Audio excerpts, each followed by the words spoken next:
There's state testing that happens every year, and there's a big divide between kids who come from families who have education and affluence. And the way to test that is usually like, did the parents graduate from college? Versus kids whose parents did not go to college. There's like a steep drop in test scores. And that gap is typically often referred to as the achievement gap.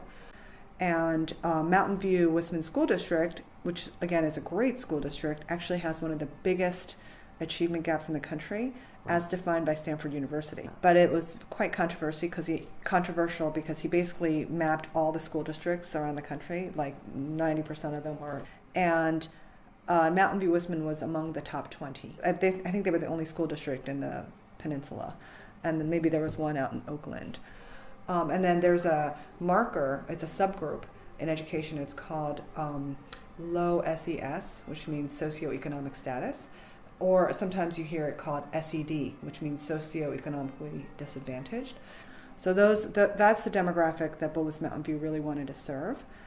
And what I think will separate Bullis Mountain View from other schools in Mountain View Wisman School District is we're going to have what's called an early learners program, where because we're a charter school, we can do things that a traditional school district can't do. For example, September 2nd is the usual cutoff. If you're 5 by September 2nd, you can begin kindergarten. And a lot of these low-income families are very eager to get their students into kindergarten because they don't have to pay for childcare at that point. The way some of these kids and families have immigrated here is it's like hair-raising, right? Some of the things and ordeals they've gone through to get here.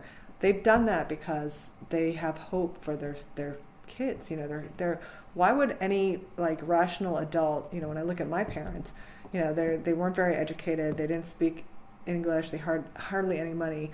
Why would you subject yourself away from your family and friends into a new society and new sort of like world order if it wasn't because you thought there was the promise of something better for your family down the road? And usually that's some promise for the kid.